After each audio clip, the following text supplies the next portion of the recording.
특징 때문에 인간 양심의 시대로 호칭되어 왔다.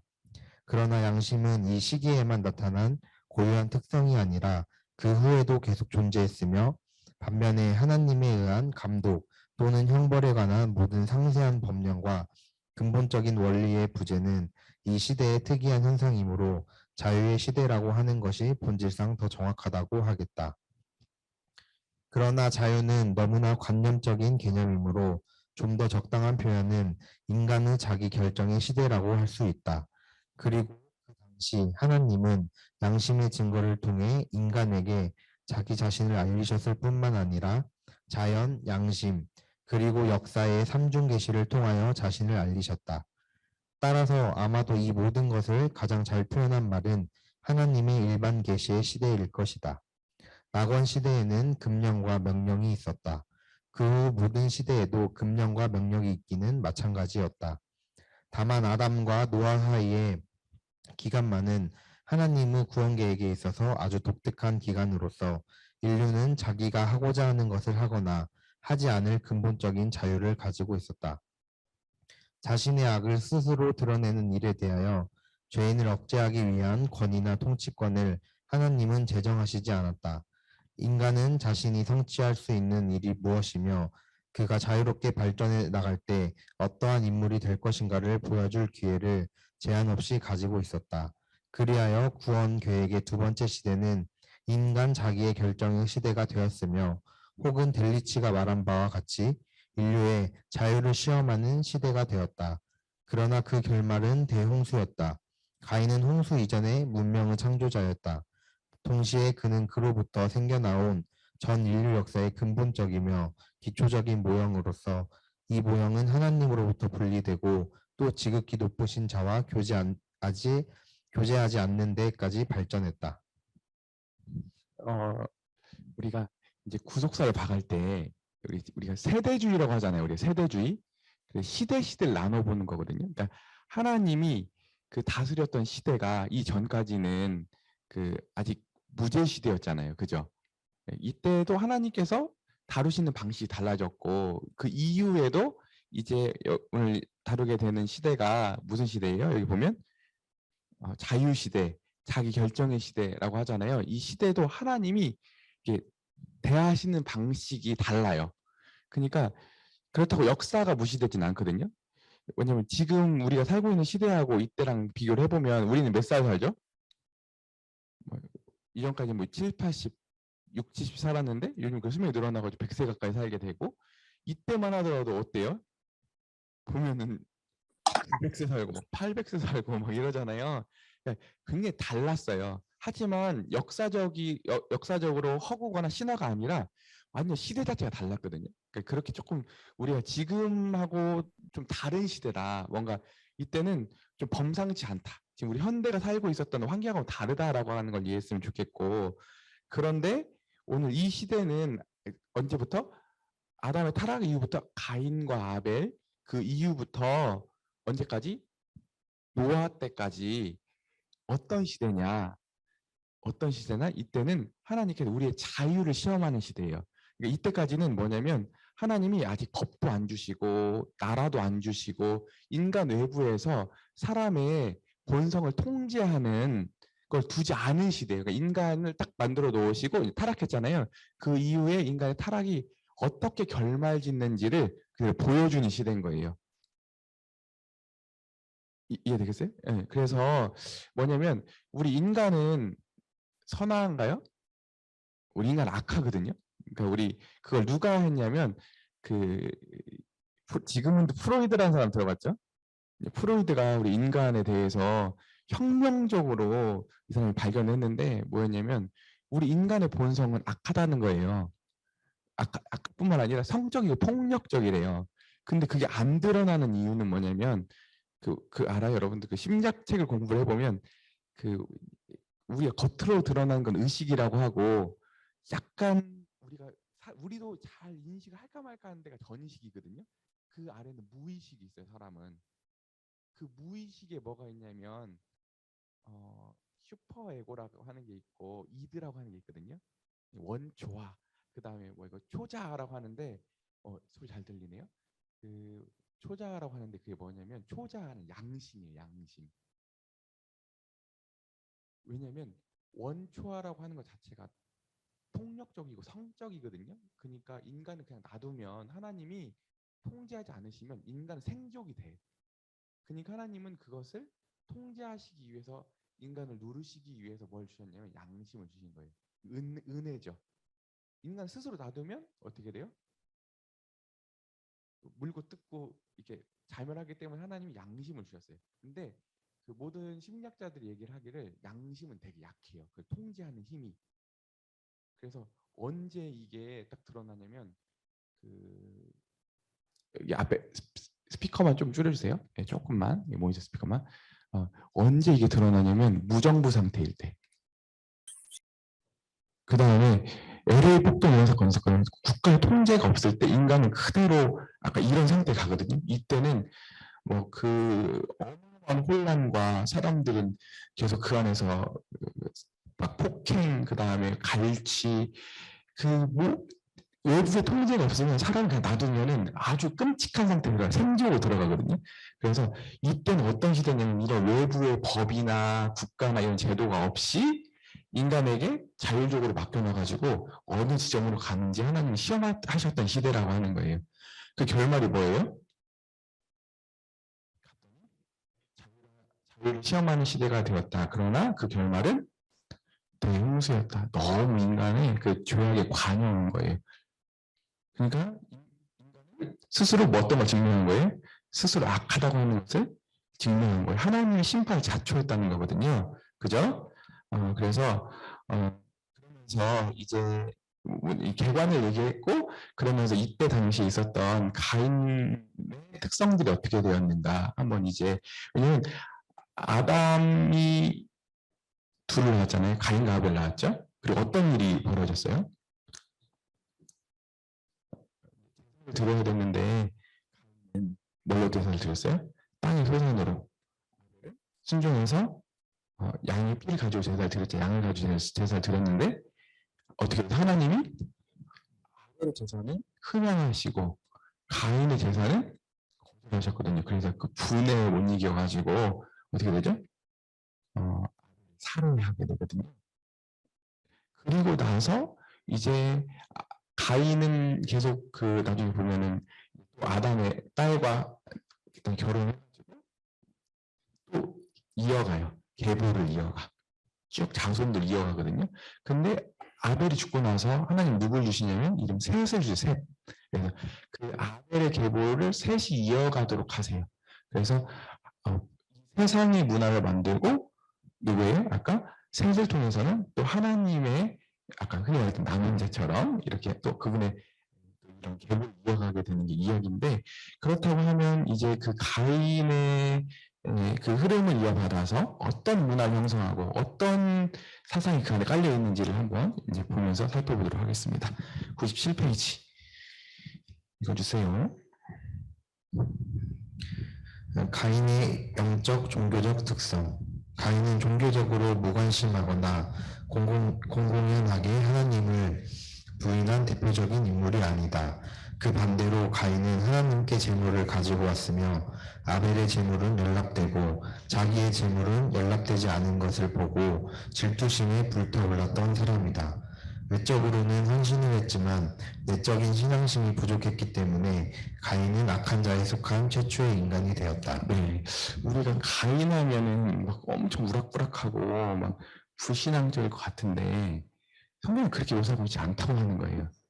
지극히 가인의 특성은 뭐냐면 굉장히 종교적인 사람이었다고 하는 거예요. 종교적인 뿐만 아니라 굉장히 헌신적인 사람이었고 영적인 사람이었다고 분명히 얘기를 하고 있죠. 그 전에 그리고 또 하나는 뭐냐면 내적인 신앙심이 부족했기 때문에 이것은 뭔가 그가 헌신하지 않았거나 내적 열심이 없었다는 말이 아니라 그의 원리가 믿음으로 하지 않았다고 하는 걸 얘기하는 거예요. 그가 열심이 부족하거나 그 헌신이 부족했다는 걸 얘기하는 게 아니라 뭐라고요? 그가 원리가 믿음으로 하지 않았다고 하는 걸 얘기하는 거예요. 그래서 외적으로 헌신했지만 내적으로 신앙심이 부족했기 때문에 가인은 뭐예요? 악한 자에 속한 최초의 인간이 되었다. 그죠? 여기서 굉장히 성경에 말하는 악의 개념이 다르죠. 하나님께 열심히 했냐 안 했냐 이런 게 아니라 뭐예요? 그가 하나님 앞에 믿음으로 했냐 안 했냐, 그 안에 믿음이 있냐 없냐. 하나님, 더구나 믿음이 있으면 왜 하나님 말씀에 순종하고 하나님이 그 피해 제사를 드리도록 했잖아요. 근데 아벨은 자기 생각대로 드렸잖아요. 그런 것들을 보더라도 그가 그 아벨의 대목에 보면 제사를 드리는 사람의 잘못된 기질로 인하여 그 제사의 잘못된 요소가 자동적으로 생겨났다. 왜 잘못된 제사를 드렸나? 왜요? 그가 가지고 있었던 내면의 문제 때문에 결국에는 불신앙 때문에 결국 그 실천이 불신앙적으로 드러났다. 결국에는 외면의 문제가 아니라 내면의 문제다. 이렇게 얘기를 하고 있는 겁니다. 그렇죠? 네. 그래서 쭉 그냥 읽어드릴게요. 아벨이 바친 제물은 최초의 것이자 가장 좋은 것이었으나 가인은 최초의 산물을 제물로 바치지 아니하고 아무거나 처음 손에 잡히는 것, 처음 눈에 띄는 것 이것저것 주어 모아 제물로 바쳤다.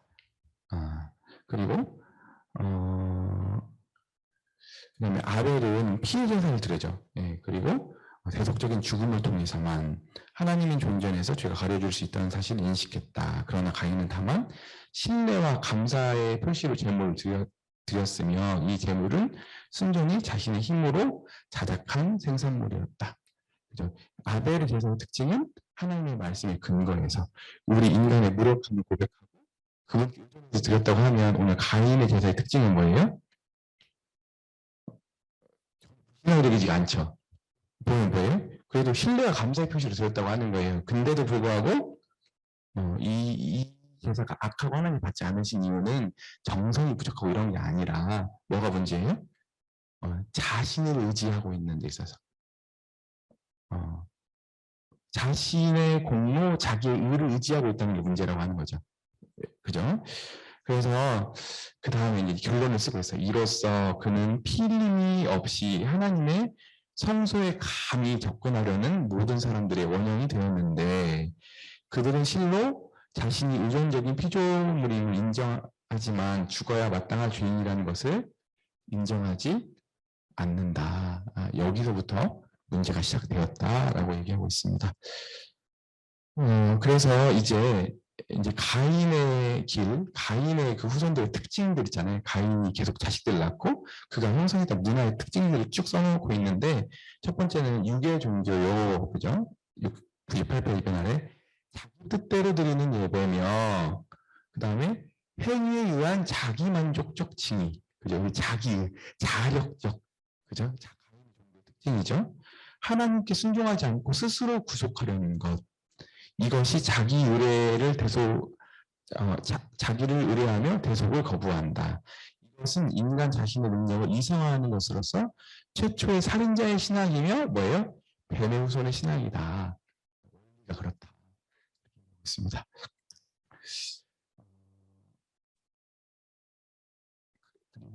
그리고 근데 그와 반대로 아벨의 길의 특징은 뭐냐? 신앙적인 길에 이때부터 우리 시대에 있는 아벨의 길의 특징은 뭐냐?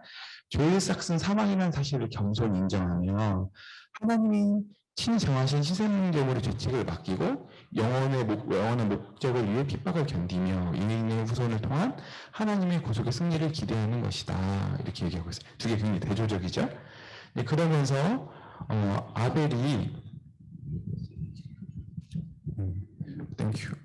아벨이 최초로 완전하게 된 상태가 그리스도다.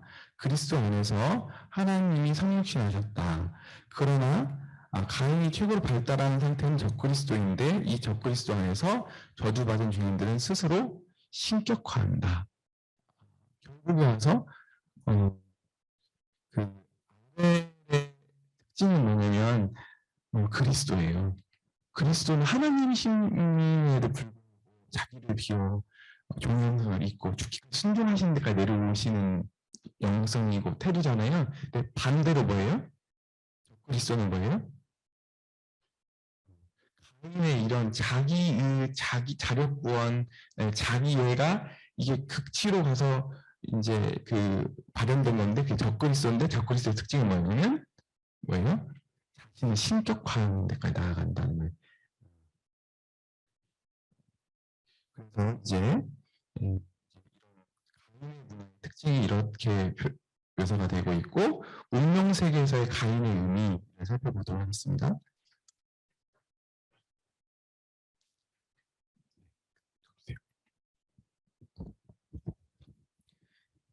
세계에서의 가인의 의미. 가인은 자기 구속의 원리를 가지고 하나님을 떠난 인간적인 발달의 시조가 되었다. 가인은 하나님의 판결 선고에 의하여 땅에서 피하여 유리한 자가 되었으며 자기 의지로 저주에 대항하며 하나님의 말씀을 거역하여 성을 쌓은 최초의 사람이 되었다. 이로써 이후 모든 인간 발달의 근본적인 방향이 주어졌는데 그것은 하나님으로부터 멀어지는 것이다. 즉 무신론적인 문명의 길에서 저주를 이겨내고자 노력하며 구속의 체험 없이 낙원을 다시 찾으려 하고 하나님의 주권을 인정하지 않으면서 육적인 힘을 결합하여 결국 하나님의 제일체 인류를 스스로 구원하려 한다. 인간이 건립한 이 첫 성의 이름은 다음과 같은 의미가 있다. 그것은 에녹인데 계시, 새로운 출발, 앞서 있었던 모든 것을 전복시킴, 하나님을 반역하고 자기 뜻대로 집결시킨 문명의 새로운 시작을 뜻한다. 따라서 이 최초의 성은 최초의 복음과 반대되는 입장을 취하고 있다. 최초의 성이나 최초의 복음이나 둘 다 파멸 후의 새로운 시작을 의미한다. 그러나 최초의 복음은 구속의 길에서 하나님에 의한 새로운 시작이었고 최초의 성은 하나님을 제외시킨 인간 문명의 길에서 인류에 의한 새로운 시작이었다. 문명의 업적 자체가 하나님에게 반대되는 것은 아니다. 오히려 그 업적은 인간의 낙원 생활의 고기성에 속하는 것이다. 발명과 발견, 과학과 예술, 진보와 개선, 요컨대 인간 정신의 진보는 전적으로 하나님의 뜻이다.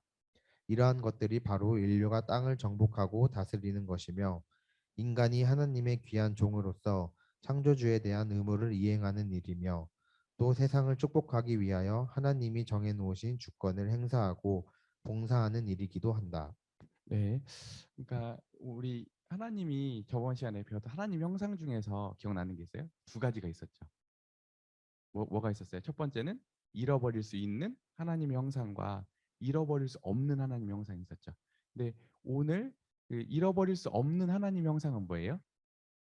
아까 정복하고 그래서 다스리고 의지를 가지고 어, 생육하고 번성하는 게 하나님이 주신 하나님의 형상과 관련돼 있는 거잖아요. 그래서 오늘 여기서 인간이 문명을 만들고 문화를 만드는 것은 잘못된 게 아니라고 하는 거예요.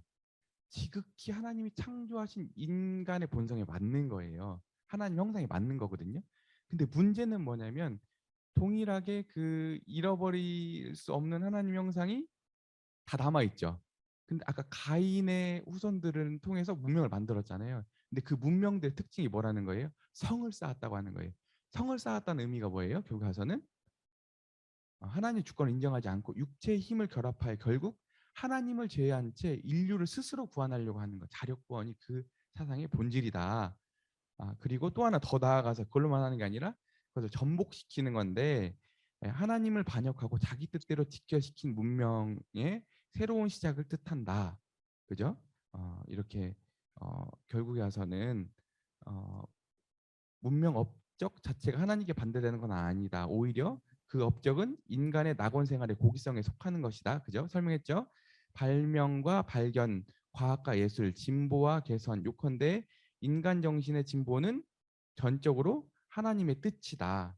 이러한 것들은 바로 인류가 땅을 정복하고 다스리는 것이다. 지금까지 나왔죠. 그래서 우리가 기독교 하면 오해하는 게 있어. 뭐냐면 기독교 하면 아까 문명에 반대하고 반문화라고 생각을 해요. 아니라고 설명하고 있어요. 그래서 그 100페이지 맨 아래도 보면 성경 문화에 대해 태보적인 생각과 적대적인 자세를 취한다고 생각하는 성경을 비난하게 된다. 그러나 사실은 그렇지 않다. 성경은 반대하는 것과 가인이라는 인물, 문명 그 자체가 아니라 하나님을 반역하는 수백만의 문명의 대표자들과 신실하지 못한 종교적인 위선, 이웃에 대한 무자비한 태도, 교만, 반역, 정신 등을 요약하면 지극히 높으신 분에 대한 반항이다. 그러니까 성경 자체는 반문명 반문화가 아니라 세속적이고 반하나님적이고 가인적인 문화에 대한 반대다. 두 개를 구별해야 된다. 이렇게 얘기하고 있는 겁니다. 아시겠죠? 네, 그래서 그 아래줄에 보면 가인의 성품이 위로 하나님을 향하여 겸손할 줄 모르고 거역하는 것이 특징이라면, 그죠? 위로 하나님을 향해서 특징이 뭐예요? 불경건이라. 뭐예요? 하나님을 앞에서 겸손할 줄 모른다. 거역한다. 아래 인간을 향해서는 뭐예요? 불의. 예, 로마서에 나오는 불경건과 불의잖아요. 인간을 향해서는 압제와 포악이 특징이었다. 이제 그렇죠? 허리가 결국 가서 보면 처음에는 이 하나님을 향해서 물리적으로 교만한 걸로 끝나는 게 아니라 결국 그 시간이 지나고 결국 그 열매는 인간 사이에 서로 죄가 관영하고 그 안에서 이제 문제가 생기기 시작하고 이제 사람이 사람에 대해서 폭력을 행사하고 알게 모르게 그 안에 육신적인 것들로 인해서 사람들이 굉장히 불행해지는 지점으로 가게 되어 있다라고 얘기하고 있습니다. 그래서 모임이 이제 이 두 신앙, 아까 첫 번째는 하나님적인 문명, 문화와 갔다 아까 오잖아. 가인적이고 세속적인 문화의 차이를 두 가지를 맨 아래서 굉장히 시적으로 두 개를 대조해 놓고 있어요. 모임이 신학이 있잖아. 우리 모임 브레드리는 맨 신학이 아래 네 번째 줄. 한쪽은 뭐예요? 회개의 눈물로 시작되고, 그죠? 회개의 눈물로 시작되고, 다른 한쪽은 뭐예요? 동생의 피를 흘림으로 시작되고 일어서고, 전자는 하나님의 능력에 약속된 축복을 나타내는가 하면 후자는 뭐예요? 인간의 능력이 하나님의 저주를 극복하고자 헛되이 씨름하고 있다. 이걸 얘기하고 있죠. 그러니까 그 뭐와 같은 거냐면 그거 시지푸스 컴플렉스였나요? 시지푸스 신화였나요? 계속 인간이 계속 그 산으로 돌을 올리면 계속 떨어뜨리고 계속 올라가면 계속 그 돌이 떨어지고 계속 그걸 반복해야 되는 그 그리스 로마 신화에 나오는 신화잖아요. 우리 인간을 묘사하고 있는 거거든요. 인간의 실존을. 인간이 이 가인의 문화의 특징은 마치 그 저주를 계속 극복하려고 하지만 계속 그 저주스러운 상태에 있는 게 인간의 특징이다. 신앙과 종교의 대조를 보여주고 있습니다. 아시겠죠? 예.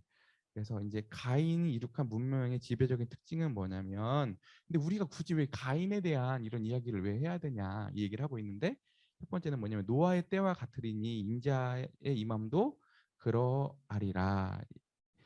이 말씀을 형님 이렇게 주의하고 있는데, 구원 계획이 있어서 하나님의 원리는 마치 원과 같아서 결국에서는 시작점으로 돌아간다. 이게 돌고 도는데, 이 원리가 돌고 도는데 마찬가지로 문명의 역사에 있어서도 최후의 시기는 최초의 시기와 유사하다. 이제 우리가 지금 말세에서도 끝에쯤을 살고 있잖아요. 말세 지말을 살고 있잖아요. 이제 주님 오심이 가까웠잖아요. 우리가 사는 시대가 어느 때와 같을 거라고요?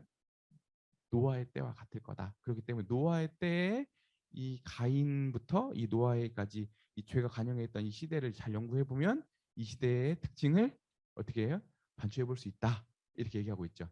그래서 마찬가지로 문명의 역사에 했고, 그래서 먼 과거에 대한 연구는 동시에 후대를 향한 메시지가 되며, 특별히 가인이 이룩한 문명은 종말 세상의 형편에 대한 원형이다. 이렇게 얘기하고 있죠. 그래서 오늘 이 시대를 잘 분별하고 이 이야기를 통해서 우리 시대, 그죠? 또 더군다나 우리가 가지고 있는, 실제로는 나 개인 안에도 있고 우리 항상 이런 불신앙적인 것들이 우리 주변에 도사리고 있는 거거든요. 근데 우리 항상 어떻게 경계해야 되는지 우리를 비춰봤으면 좋겠어요. 우리 계속 읽어가면서 이제 설명해드리겠습니다. 그래서 이 시대의 특징은 첫 번째로는 뭐냐면 모든 기계와 기술의 급속한 발전인데요. 이제 그 가인이 이제 후손 중에 새 인물이 나오거든요. 새 인물. 그 라멕이라고 하는 이제 끔찍했던 사람이 있는데, 그 라멕이라고 하는 실은 가인의 죄의 끝판왕인 사람인데, 그가 자식을 낳는데 그 자식 셋이 굉장히 유능했어. 첫 번째는 보면은 야발을 통해서 식량 생활의 물질적인 면, 이게 나와 있잖아요. 이게 뭐냐면 유목 문명을 처음 만든 거거든요. 그러니까 이때 당시에 쉽게 말하면 뭐예요? 그 어, 뭔가 먹거리, 상인 이런 거 관련돼 있는 거죠. 그 다음에 누구예요? 두발가인 뭐예요? 두발가인 최초의 대장장이거든요. 이 대장장이는 어떤 역할을 했냐면 철을 재련해 가지고 무기를 만들었어요. 그렇기 때문에 방위 생활의 무력적인 면. 유발은 누구였죠? 처음으로 악기를 다룬 사람이었거든요. 악기. 그래서 교육 생활 지적인 면에서 증진되었다 이렇게 얘기하고 있습니다. 그래서 이 람에게 아들들 셋에 의해서 이 문명이 급속도로 확장하게 돼요.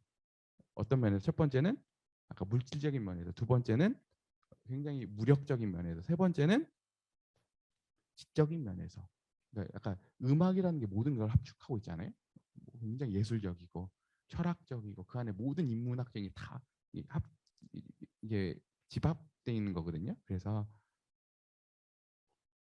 이제 굉장히 문명이 발달했다. 그래서 우리는 자꾸, 그러니까 우리는 사회 시간에 배운 거, 과학 시간에 배운 걸로 인해서 인류가 그냥 단선적으로 이렇게 막 그 미개했다가 막 엄청 발전한 것처럼 특히나 이런 허구가 있거든요. 뭐냐면 우리는 굉장히 그 르네상스 이후에 산업혁명 이후에 굉장히 역사는 사관에서 쓰여지기 때문에 이전까지 다 미개하고 이때만 엄청 발달한 줄 알아요.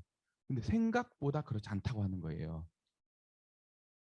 나도 얼마 전에 그 예전에 아틀란티스 이런 기록들을 보면은 그 플라톤이 기록했다고 하는데 어마어마한 문명이었다고 하잖아요.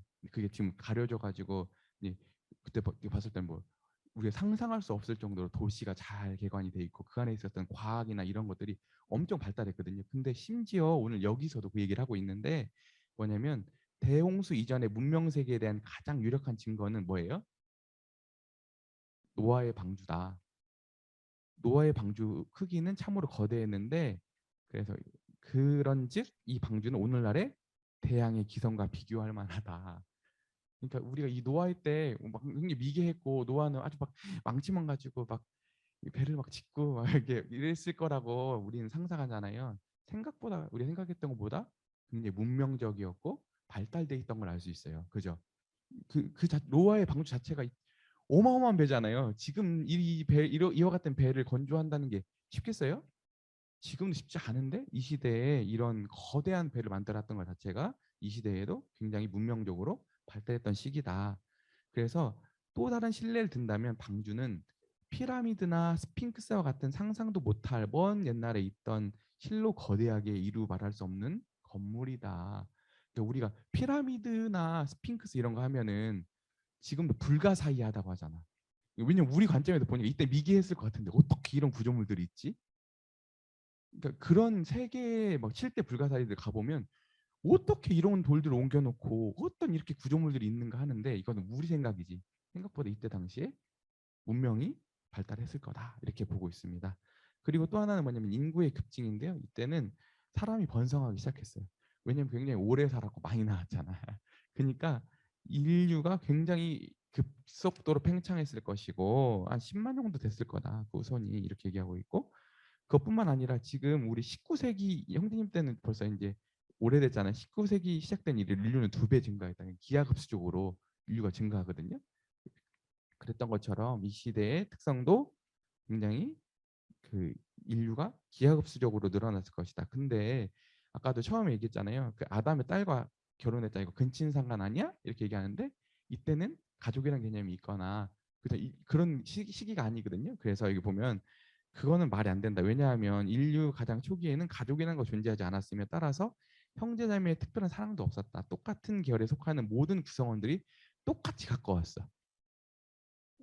그러면 똑같이 동시에 멀었어요. 그러므로 이 최초의 남녀 결합이 비독적이라는 비난은 온당치 못한 것이다. 이렇게 얘기하고 있습니다. 그다음에 이제 이 하나님이 이제 아담과 하와를 처음에 제정하셨던 이 결혼 제도가 언제 망가지자면 아까도 말했던 가인의 후손 중에서도 가인도 이 셋을 얻었잖아요. 그죠? 가인계를 속하는 여자들 아니 셋이 얻었다 그래. 세 여인이 나오거든요. 이름이 뭐냐면 아다, 실라, 나아마, 뭐 장식, 뭐 그늘, 애교 굉장히 뭔가 매력적이지 않아요? 요 근래에 있는 굉장히 세속적인 어떤 그런 여성상을 그리고 있는 듯한 모습이 보여요. 그러면서 이제 그 다음에 보면 셋 족속보다 가인 족속에서 여자가 더 앞선 위치에 있었으며 또 외적인 아름다움과 감각적인 매력이 여성에게 매우 중요한 것임을 알 수 있었다. 이때 당시에도 굉장히 원시적인 시대였을 거라고 볼 수도 있지만 이때도 굉장히 여자들 하면 굉장히 외모, 매력적인 거, 성적으로 남자들 유혹하는 부분들 이런 부분들이 굉장히 이런 매력들이 강조가 되었던 시대다. 그죠? 오늘날만 섹시 이런 강조가 됐던 게 아니라 이때도 그런 문화가 있었던 것 같아요. 그죠? 그러나 가인의 칠대손 라멕은 결국 원래 결혼 법칙을 아주 공공연하게 어겨서 최초 일부 다처주의자가 되었다. 그죠? 라멕은 많은 아내들 없거든요. 그래서 하나님이 처음에 아담에게 제정해 주신 그 복된 결혼 제도를 파괴했던 사람으로 나와요. 가인의 후손 중에서. 그리고 이제 이들의 특징이 뭐냐면 회개 신앙과 초청을 거절함이에요. 뭐냐면 어, 이 시대에 하나님은 이제 앞으로 노아의 홍수가 올 거잖아요. 노아의 홍수가 올 건데 그냥 어느 날 뚝딱 내리는 게 아니라 하나님은 계속 선지자들을 보냈어요. 심판이 있을 거다고. 노아도 그 선지자 중에 하나인 거예요. 심판이 있을 건데 사람들이 다 어땠어요? 다 무시했죠. 다 비웃었죠. 네. 그런 것처럼 어, 여기 보면 에노스라고 하는 이때부터 하나님의 이름을 부르기 시작했던 시대거든요. 근데 그때도 하나님 보내셔서 심판을 선언하셨어요. 근데 그 시대에도 그 심판에 대한 경고를 기울인 사람이 없었다. 에녹 있잖아요. 에녹의 시대에도 하나님이 이 선지자들 통해서 선언하셨지만 뭐에 아무도 관심이 없었다. 그리고 아까 노아를 통해서도 아니 먼저 라멕이라고 하는 여기서 말하는 앞에 있는 라멕이 아니에요. 또 노아의 아까 그 세세 후손 중에 라멕이 있었는데 라멕 시대에도 주의를 기울인 사람이 없었고 마지막으로 뭐예요? 노아가 그렇게 계속 사람들에게 선언했을 때도 그의 증언을 기울인 사람이 없었다. 오히려 세쪽 오히려 더 나아가서 처음엔 이렇게 나눠져 있는 것처럼 보였잖아요. 근데 오히려 노아 때 오니까 처음에는 가인의 계보와 아벨의 문화가 다른 것처럼 구분되어 있는 것처럼 보였지만 이때쯤 되면 어떻게 섞여서 결과적으로 우리 105페이지 라멕 이후에 가인족은 더 이상 분리된 족속으로 언급되지 않는다. 둘이 섞여버렸다. 그래서 이들은 대홍수가 나자마자 모두 함께 멸망했으며 세 족들도 가인족과 함께 멸망당했다. 다만 아담의 10대 손 노아만이 그의 세 아들 및 네 아내들과 함께 구원을 받았다. 그런데 이 세상에 파멸의 선고를 받았음에도 불구하고 온통 자기의 찬으로 충만했다. 이 시대의 특징이 뭐냐면 자기를 예찬하고 자기를 드러내고 하는 시대였거든요. 그죠? 그럼에도 불구하고 이미 이것은 앞으로 파멸이야라고 선고됐음에도 불구하고 헤어나오지를 못했다고 하는 게 이 특징이에요. 그리고 결론은 그 시대의 결론은 뭐예요? 가인의 후손들만 멸망당한 게 아니라 결국에서는 아벨의 후손도 같이 선악국멸 같이 멸망해 버리는 그런 지점에 왔는데 하나님은 또 이때 인류가 그냥 망해 버려야 되잖아요. 근데 이때 누굴 남겨놓으신 거예요? 노아의 식구들을 남겨두어서 어떻게 됐어요? 그들을 통해서 또 다시 이제 새로운 시대를 시작하시는 거예요. 뭐라고요? 새로운 시대. 그냥 계속 이어지는 게 아니라 처음에 낙원에서 있을 때 지금 시대가 바뀌었죠. 아까 무슨 시대였어요? 지금까지는 자유의 시대였잖아요. 이 자유의 시대는 뭘로 지금 막을 내리고 있어요? 인간에게 너는 해봐. 하나님께서 이렇게 주셨어요. 자유롭게 살아보도록. 근데 결국 그 결말은 자기의 찬과 자기 의와 결국에는 반하나님적인 그 문화를 구축함으로 인해서 결국에 와서는 그 죄가 관영해서 하나님이 더 이상 두고 보지 못할까. 하나님이 거의 뭐라고 하냐면 인간을 지으신 걸 후회하셨더라 이렇게 나오고 있어요.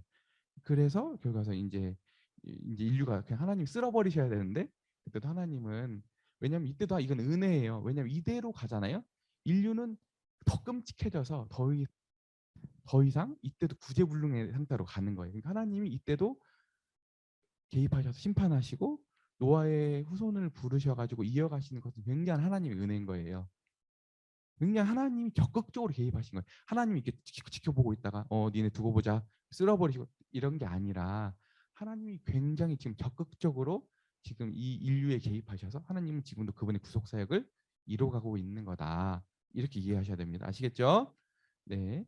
그래서 인류의 자화자찬 이 계속 끝이잖아요. 자기의 이게 계속 강조가 되고 있죠. 그래서 결국에 와서는 이 7대손 에녹에 이르렀을 때 절정에 달했죠. 그래서 에녹은 나중에 어떻게 돼요? 특징이 죽음을 보지 않고 올라가잖아요.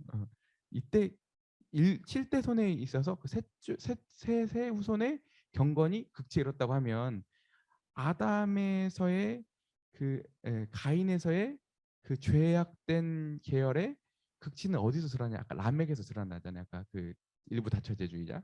그의 특징이 뭐였냐면 자화자찬을 이루는 게 목적이었다고 하는 거예요. 그렇죠? 근데 결국에서 그 자화자찬은 뭘로 자화자찬이 된 거냐면 하나님이 주신 아까 문명을 이루고 결국 하나님 그 우리가 이렇게 복을 주시려고 했던 자질들이었잖아요. 근데 그걸 가지고 어떻게 됐어요? 나중에 가보니까 그러나 여기서 언급하는 것은 양심을 무감각하게 만드는 데 이용됐다고 하는 거예요. 인간의 인류의 문화와 발달이 하나님을 더 드러내고 더 윤택하고 가게 되는 데로 사용된 게 아니라 이때 어떻게 사용된 거예요? 오히려 그 자아도취가 되고 하나님 주신 그 놀라우신 하나님의 잃어버리지 않는 형상을 통해서 인류가 문명을 만들고 했는데 결국 가서는 그 문명이 인간을 자아도취에 빠지게 만든 하나님을 더 이상 찾지 않는 무감각하게 만드는데 사용되었다 이렇게 얘기를 하고 있죠. 네, 그래서 이제 아래서 한 12번째 주제는 것 같아요. 가인족의 7대손에 와서는 모든 것이 망각되었다. 즉 음악 사교적인 오락과 사치와 자기가시와 함께 모든 것이 무감각해져 버렸다. 고독의 저주는 도시 생활로 변했고 정처 없는 생활의 저주는 여행을 즐기는 태도로 변했으며 나쁜 양심은 영웅주의로 변했는데 이 영웅주의는 하나님의 선조들에게 내린 저주에 대한 기억을 바꿔 하나님을 모독하는 인간 자의식을 지지하는 것으로 만들었다 이렇게 하고 있습니다. 근데 결국에 와서는 어, 이제 그 문화가 좋은 거잖아요. 근데 하나님 떠나고 나니까 이것들이 파괴적이게 되잖아요. 그러니까 우리가 항상 공동체 안에서도 우리 어마어마한 문화를 만들어 가고 있거든요. 실은. 그리고 우리가 다 악기도 다르고 여러 가지 활동들을 해가잖아요. 좋죠. 운동도 하고 다 좋은 거예요. 다 선한 거예요. 나쁜 게 아니에요. 근데 항상 기독교 안에서도 기독교 역사에서도 신앙 역사에서 올 때마다 항상 이 지점들을 공동체 안에서 예언자적으로 이것을 경계하는 목소리도 있었어요. 근데 그 사람들은 항상 공격을 받았어. 마치 아까 말했던 이 사람은 뭐 비문명주의자다. 아니면 이 사람은 굉장히 율법주의자다. 항상 그 문화와 일반 은총이라고 하는 제가 여러 책들에 리처드 마우라고 하신 분이 쓴 청년들에게 예전에 권했던 책에서 보면 항상 그런 목소리들이 하나님이 주시거든요. 공동체. 근데 그것들을 무시하고 결국 가서는 교회 안에서도 좋은 거지만 이 통제 없이 계속 가면 어떻게 되나 결국에 와서는 하나님도 잃어버리고 항상 가서 보면 실패했던 게 교회 역사라고 하는 거예요. 예, 나중에 이 부분 가지고 한번 더 깊이 다뤘으면 좋겠는데 그래서 항상 우리는 어, 항상 교회에 와서 문화를 만들고 문명을 만들고 같이 이렇게 누림이 좋지만 항상 우리는 기억해야 되는 게 뭐냐면 하나님의 원리와 순종 그분의 이 지점들에 대해서 항상 우리는 그런 경계의 목소리 저 형님 이렇게 얘기하면 저 어떻게 고리타분한가 이렇게 들으면 안 된다고 하는 거예요. 제가 그 부분은 나중에 한번 더 깊이 다뤄드릴게요. 네, 그래서 오늘 정말 중요한 거거든요. 그래서 결국 와서는 이들의 문명의 끝이 어떻게 갔냐면은 이제 영웅주의로 변했다고. 영웅주의 뭐냐면 그리스 로마 신화에서 보면 이런 사람들이 나오죠. 막 아킬레우스 나오잖아요. 근데 그들의 특징이 뭐예요?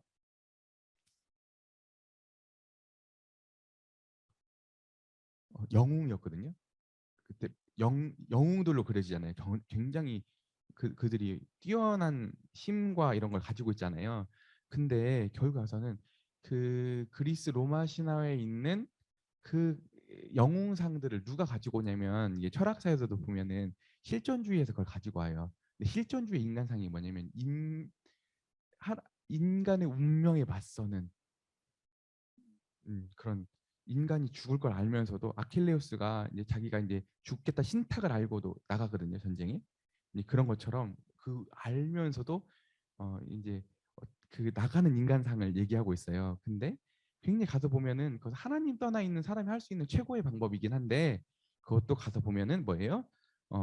그 저주에 대한 기억을 받고 하나님을 모독하는 인간의 자의식을 지지하는 것으로 결과에서 그것도 인간 찬양하고 인간 높여드리는 인간상으로 나아가도록 연결되고 있다. 그래서 이때 당시에 나온 영웅주의가 결국 그 일환 중에 하나다 이렇게 얘기하고 있습니다. 그런데 이제 여기서 이제 또 이제 난해한 구절들이 나와요. 이제 하나님의 아들들이 그죠? 이제 사람의 딸들과 이제 결혼해가지고 네피림이 나오잖아요. 거인족이 나오거든요. 근데 이걸 어떻게 해석할 것인가 이제 해석자들이 두 가지로 나눈다고 하는 거거든요. 하나는 뭐냐면은 이 하나님의 아들들이 타락한 천사들이다. 뭔가 영적인 존재들이다. 그래서 우리가 알지 못하지만 그 영적인 존재들과 인간이 결합을 해가지고 뭔가 사람들이 태어났고 그런 사람들이 영웅들이었다. 그러니까 쉽게 그 그리스 로마 신화에서 보면은 그런 존재들이 탄생을 하잖아요. 신과 인간 사이에서. 근데 그건 모르겠어요. 신비로운 어떤 결합에 의해서 그랬을까?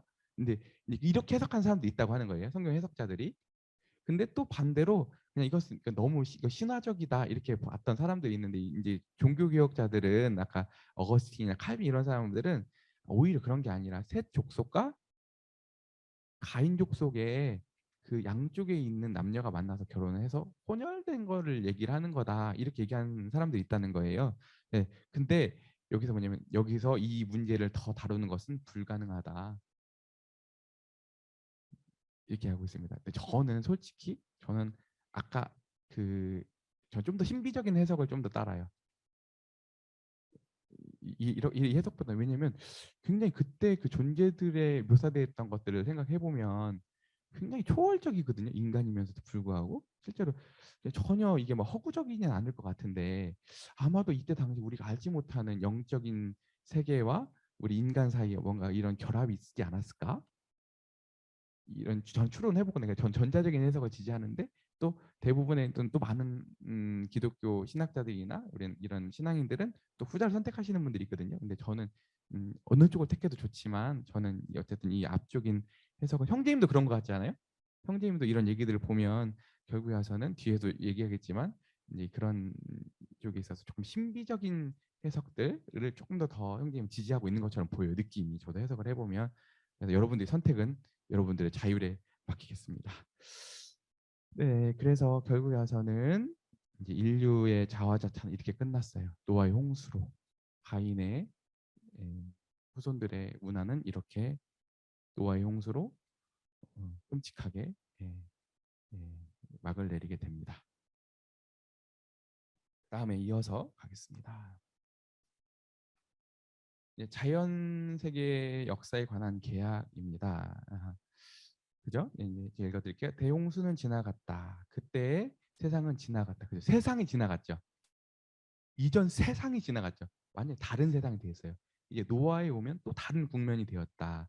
인류의 새 시대가 시작되었다. 새 시대가 시작될 때부터 미래에 대한 지배적인 원리가 주어져 있다. 노아와 맺은 언약은 자연 인류와 구원에 관한 모든 미래 역사의 토대를 형성했다. 이게 굉장히 좀 깊은 얘기인데 제가 좀 더 설명해 드릴게요. 그래서 제가 저번에 우리 금요 대그룹 때 설명했던 거 기억나세요?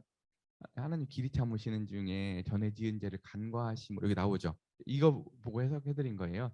여기 보면 아래 세 번째 줄 어, 사실은 대홍수 이후에 하나님의 인내의 시기가 시작되었다. 보라 하나님께서 길이 참으시는 중에 전에 지은 죄를 간과하심으로 그죠. 하나님이 그 노아의 이후부터 하나님이 언약을 해주시잖아요. 다시는 이 땅을 심판하지 않겠다. 원래는 하나님은 지금도 이 노아의 때에 그 이후에 좋은 시대가 실은 없었어요. 그럼에도 불구하고 하나님 지금도 이 시대를 지금도 멸망시키지 않고 계시죠. 그러지 않아요? 하나님은 지금도 왜 그러냐면 이 노아의 언약 때문에 하나님 지금도 참으시는 거예요. 참으셨고 참으시는 거예요. 길이 참으시는 중에 그래서 그 다음 페이지 보면 하나님의 진노에서 해방된 수년간의 안식의 시기가 시작되었다. 노아의 이름이 안식을 가져오는 자잖아요. 왜 하나님은 이렇게 하셨냐면 왜 하나님 이렇게 하셨을까요? 하나님은 누구를 보내셔야 돼요? 이제 나중에 가보면 구속사를 이루어가기 위해서는 무대와 배경이 필요하잖아요. 하나님은 계속해서 뒤에 가보면 인류를 보존하시는 이유도 왜 하나님은 계속해서 지금 이 세상을 왜 붙들어 가주시냐? 왜냐면 구속을 위해서. 그러니까 구속과 인류의 보존이 다 연결돼 있어요. 그러니까 뒤에 좀 설명해드리도록 하겠습니다. 네, 그래서 인류의 권위의 확립을 보면 이렇게 나와 있어요. 이때부터 바뀌었는데 그러나 지금 자연에 대한 인간의 태도는 특히 동물에 있어서 더 이상의 원래의 조화를 이루던 태도가 아니며 폭력과 압제의 투쟁의 관계가 되었다. 그래서 그 다음 줄에 보면 지금 그것은 한편으로는 두려움 섞인 주권이 되었고 다른 한편으로는 실로는 꼼짝 못하게 만드는 공포의 주권이 되어버렸다. 이제 하나님하고 관계가 이제는 아담 이후로부터는 계속 이 자연하고 관계가 계속 틀어지잖아요. 그래서 어떻게 됐어요? 처음에는 이 자연을 보면서 너무 이 자연이 크고 우리 인간은 실은 실로 자연 앞에 대자연 앞에 서면 두려운 존재가 되거든요. 그렇기 때문에 우리는 나중에 가보면 두려움에 떨어요. 그래서 나중에 가보면 이 자연을 숭배하는 데로 가거든요. 인류는 그래왔거든요. 근데 또 한편으로는 이 두렵잖아요. 하나님이 우리를 보존해 주신다고 하는 확신과 두려움이 없으니 이런 안심이 없으니까 두려움 때문에 이 자연과 동식물들과 이걸 압제하는 대로 인간의 이 두 가지 자연을 숭배하기도 하고 자연을 압제하기도 하는 게 인간의 모습으로 드러난다 이렇게 얘기하고 있습니다. 그래서 이제 인간의 넘어가고 그래서 이제부터는 이제 노아의 이후 때는 하나님이 뭘 주시냐면 이 전까지 이 전 세대는 하나님 뭘 주셨어요? 양심. 그러니까 자유를 통해서 살아보도록 했잖아요. 근데 그 시대는 노아의 홍수로 종교를 맺었잖아요. 이 시대는 하나님 뭘 주셨냐 이렇게 볼까요? 9장 6절에 보면 창세기 9장 6절에 보면 무릇 사람의 피를 흘리면 사람이 그 피를 흘릴 것이니 이것은 살인자에게 가장 큰 형벌을 가하는 것이다. 그러나 이것은 사회가 개인을 감독하는 일, 공적 재판과 법적 처벌을 제정하는 일을 포함하여 재정과 그 이후에 모든 국가 건설의 기초를 세운 것을 의미하기도 한다. 이게 뭐냐면 지금 이제 하나님이 인간에게 법을 주시고 있다. 법뿐만 아니라 그 법을 기반으로 한 국가를 주시고 있다. 국가뿐만 아니라 실은 잘 보세요. 우리 인간은 그냥 놔두면 어떻게 된다고요? 생지옥이 된다고 했죠. 그래서 하나님 처음에 양심을 주셨잖아요. 양심도 약하죠. 누르는 게 약해요. 인간의 이 본성을. 그러니까 하나님이 뭘 주셔요? 관계도 주세요. 관계. 사람 사이 관계. 제가 오늘도 그냥 놔두면은 개판을 못 쳐. 왜냐면 난 누구 아들이야. 나를 통제하고 있는 게 우리 가족들 있잖아. 함부로 못 살. 이게 우리만 얘기하는 게 아니고 모든 심리학자도 얘기하는 거거든요. 왜 사람들이 다 이렇게 서로 간에 본성을 누르고 살아가냐면 관계들이 있어. 이것도 너무 약해. 그러니까 법도 있어. 국가도 있어. 원래 이런 통제가 없으면은 인간은 스스로 가서 자멸하는 존재들인 거예요. 그러니까 하나님이 일반 은총으로 이런 것들을 주셔서 인간의 죄가 더 이상 관영하지 않도록. 왜냐하면 인간 그냥 놔두면 아까 노아처럼 홍수처럼 가서 자멸해 버리니까 하나님은 지금 뭔가 조치를 취하셔야 되는 거예요. 그래서 하나님은 이때부터 국가를 주신 거예요. 국가를. 그래서 이게 언제 드러난다고요? 아까 남자들은 예비군 보고 입혀놓으면 딱 드러나지. 익명성으로 들어가면 이제 그게 사라지잖아. 그러니까 그때부터 총 질고 다니고 그냥 말 되게 안 들어가면은 예비군령 가잖아요. 근데 얼마 전에 봤던 선생님인데 가면은 진짜 그 사람 맞아? 진짜 이래요. 말로만 드러나는데 조교들이 있어요. 선배님 총 좀 들고 가십시오. 하면 네가 들어주던가 막 이래요. 막 하면은 얼마 전까지 봤던 선생님들이 그렇게 말끔했던 사람들이 그냥 그 예비군복만 입혀놓으면 저렇게 바뀔까? 익명성을 들어가니까 그래요. 이게 이토록 인간의 본성이 이때도 드러나는데 실은 인류 역사 가운데 이 전시가 되고 무정부 상태가 되면 인간은 그때 본성들이 다 나오거든요. 약탈당하고 여자들은 다 그 강간당하고 막 그런 진짜 생지옥을 전쟁이 그래도 일어나면 안 되는 거예요.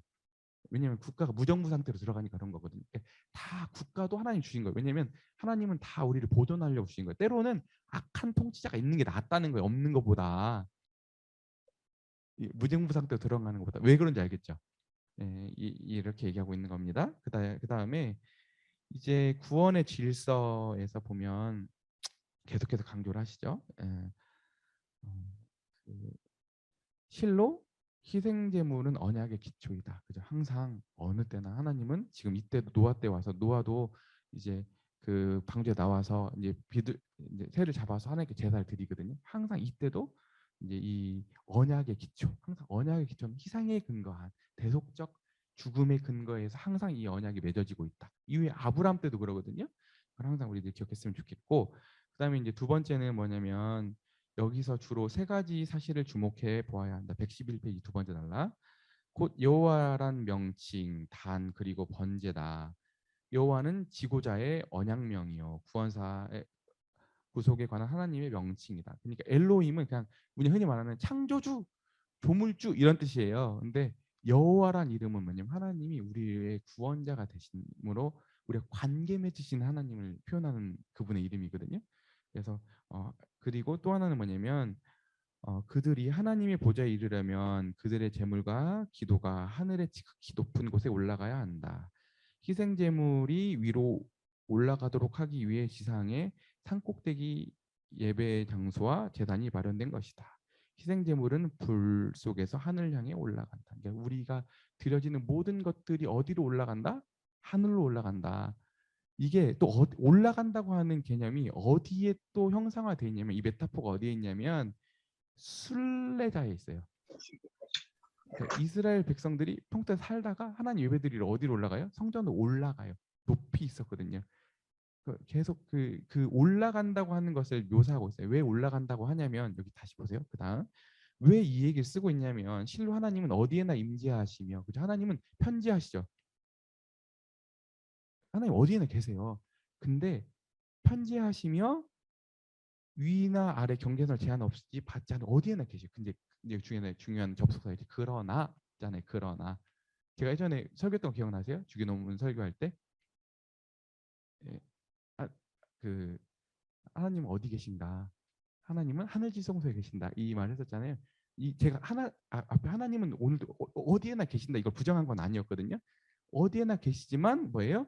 예배할 때 쓴 언어 가운데 하나님의 피한성 쭉 나오는데 영적으로 우월한 공간적으로 높은 데 거하는 것으로 나타내 보이시며 초시간적 초공간적인 이게 무슨 말이냐면은 하나님의 보좌 하늘 지성도 이렇게 하나님의 그 초월성을 묘사하는 데 있어서는 왜 위 초월 아까 보좌 이런 걸 쓰냐면은 어 원래는 그게 아니에요. 공간적인 개념이 아니에요. 실은 차원적인 거예요. 하늘 지성소라고 하는 건 차원적인 건데 인간이 묘사를 해야 되고 표현해야 되니까 뭘 가지고 온 거예요? 공간성을 가지고 온 거라고 하는 거예요. 이해되죠? 그 초월적인 우리는 4차원을 살아가잖아요. 천사들은 영적인 우리보다 다른 차원을 살아가잖아요. 하나님은 그 천사들이 있는 차원의 다른 차원에 사신다니까 존재하신다니까요. 그걸 얘기하기 위해서 뭐예요? 인간의 아까 그런 공간적인 단어를 쓰지만 결과에서 표현하려고 하는 것보다 이 차원의 다름을 표현하려고 하는 거다. 그죠? 하나님 어디에나 계시지만 하나님 어디 계신다고요? 하늘 지성도. 편재함을 부정하는 말이 아니라 하나님 어디에나 그분의 놀라우신 능력으로 편재하시고 전능하시지만 하나님은 여전히 뭐예요? 우리와는 다른 초월적인 차원의 존재하심으로 하늘 지성소에 계심으로 우리가 그분을 높여드려야 되고 우리가 항상 그분을 아우러야 되고 그분은 여전히 우리 옆에 계시지만 그분은 우리의 경배를 받기 합당하신 분이시다. 지극히 높이 계신 분이시다.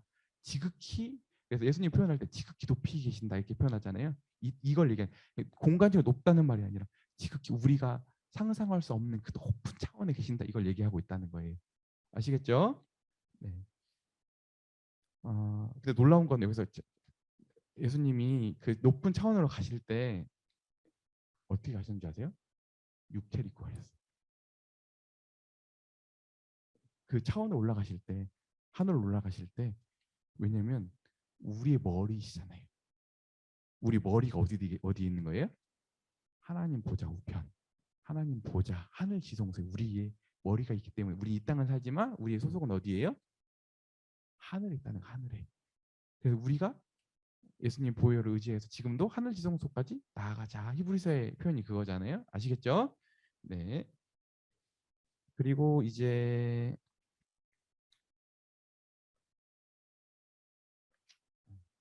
그 다음 페이지 112페이지 아까 제가 더 얘기하려다 멈췄던 부분 이 어린 양은 실제로 세계의 보존과 구원의 기초이다. 그죠? 예수님이 이 세상을 보존하시고 실제로 그 구원의 기초가 되신다. 자연 질서와 구원 질서의 관계는 그죠? 아까 자연 지금 우리 자연 구원 질서의 관계는 언약의 표인 무지개에서 더욱 분명히 드러나는데 그 무지개는 주께서 그 신실성의 표시로 구름 가운데 세워두신 것이다. 그죠? 세상을 보존하신 이유는 이 세상이 구속의 배경이자 대상이 되기 때문에 그렇다라고 얘기하고 있어요. 그래서 놀랍죠. 하나님이 언약을 해주신 것은 그 언약의 근거에서 하나님이 노아에게 해주신 그 언약의 근거에서 이 세상이 보존되고 있고 우리도 지금 보존되고 있고 그리고 그 언약의 배경 안에서 십자가는 어디에 세워져요? 자연에 세워지잖아요. 초월적인 데 세워진 게 아니라 이 지구에 세워지잖아요. 이 자연이. 그래서 이 십자가의 배경이 되기도 하고 또 이 십자가는 이 자연 세계를 구원하기도 하고 놀랍지 않아요? 이게 지금 무지개로 표현이 되고 있다. 확실히 지구 상태가 대홍수로 인해 크게 변화된 것은 사실이다. 얘기하고 있죠. 완전히 홍수 전후가 급격히 바뀌었다. 뭘 보면 무지개가 그전에 없었다고 하는 거예요. 이후부터 무지개가 생겼다. 그다음에 이제 언약의 표 무지개인데요. 이제 굉장히 놀라워요. 그냥 여기서 더 안 다룰게. 하나님이 약간 언약으로도 주셨지만 이 무지개라고 하는 게 굉장히 형상화돼 있잖아요. 지금 우리는 반만 보이잖아요. 나중에 주님 다시 우리 영화롭게 되면 이 무지개가 둥글게 그분의 보좌를 다 두르고 있을 거라는 거거든요. 멋지지 않아요? 예, 그때 이때 우리는 113페이지 언젠가 보좌를 둘러싸고 있는 완전한 모양을 드러내는 무지개를 보게 될 것인데 이때 우리는 언약의 하나님의 신실함을 온전히 그리고 영광스럽게 찬양할 것이다. 그래서 무지개는 우리의 영원한 구원을 나타내는 자연의 상징이 된다. 무지개와 관련된 모든 것은 상징적 의미가 있다. 이렇게 여기서 읽어보세요. 네. 하나님 나중에 보면은 무지개가 그 휘황찬란 무지개가 주님 보좌를 두르고 있다고 하는데 진짜 어떤 의미일까요? 네, 가봐야지 알겠죠. 네, 오늘 구원사에 나타난 여러 족속에 대한 계획 이 부분은 제가 읽고 설명해 드릴게요. 이제 나중에 그 노아가 자식들 축복하거든요. 축복하는데 이제 함을 저주하는 게 아니라 함의 아들이 가나안을 저주해요. 왜냐하면 노아가 포도를 심거든요. 포도를 심고 이제 그걸 포도주를 담궜는데 포도주를 먹고 취해요. 근데 그때 이제 그 함의 자식인 가나안이 이제 그 노아가 발가벗었거든요. 근데 거기서 이제 흉을 본다고 보는 사람이 있고 실은 거기서 보면은 이제 보았더라 이 말을 동성애를 했을 거다 이렇게 보는 사람들이 있어요. 근데 그 어떻게든지 간에 그 일로 인해서 노아가 저주하거든요. 가나안을.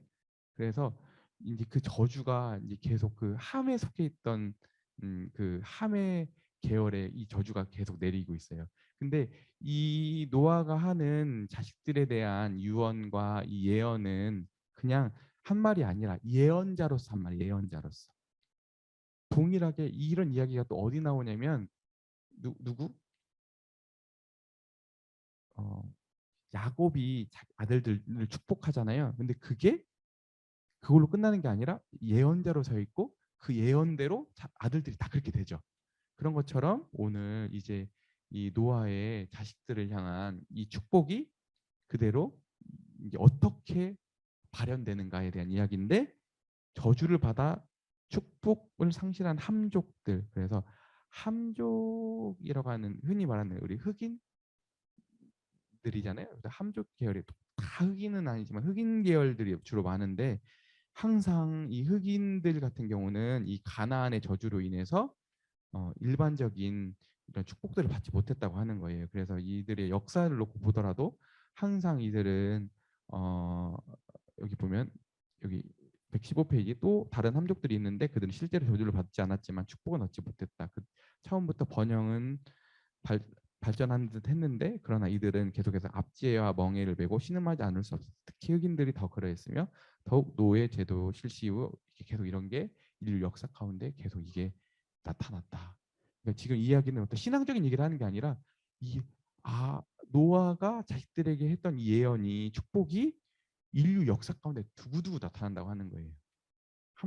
그래서 결국에서는 이 흑인들이 세계 패권을 잡아본 적이 잡는 것처럼 보였는데 잡은 적이 없다는 거예요. 궁극적으로는. 그죠?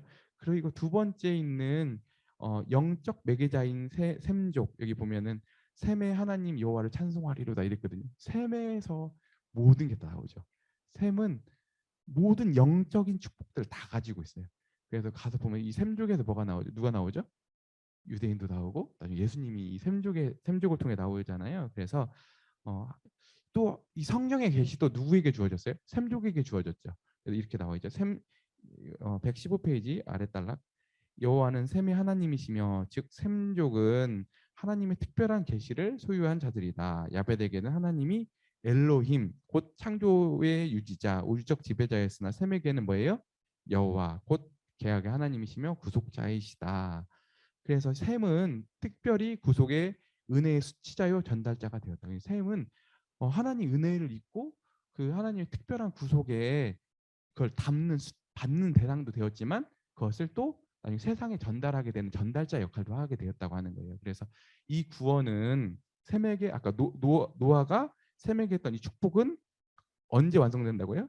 그리스도 안에서 완성되었다. 그리스도는 구속자로서 셈부터 아브라함을 거쳐 다윗의 자손으로 오셨다.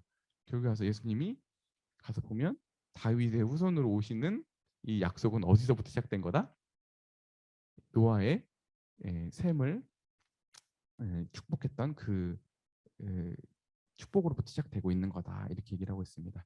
그래서 여기 보면 그 신약 계시에 나타난 하나님의 성전은 하나님의 선지자들 통하여 주어진 구약 계시의 반석 위에 세워진다. 그리고 셈이 받은 축복은 그리스도 안에서 온 세계를 위한 복음이 되었다. 그래서 놀랍게 이 셈 예수 그리스도를 통해서 유대인에게 이 복음이 주어져 있고 나중에 이 바울과 처음에는 베드로가 문을 열었잖아요. 베드로가 이제 환상을 보고 가서 이제 처음에 복음의 문을 열었고 그 이후에 하나님께서 바울 사도 이방인의 사도 부르셔가지고 이 온 세상에 이 복음이 전파되게 하셔서 지금도 이 셈에게 속했던 복이 이 세상을 향해 흘러가도록 이 셈을 사용하셨다 얘기하고 있습니다.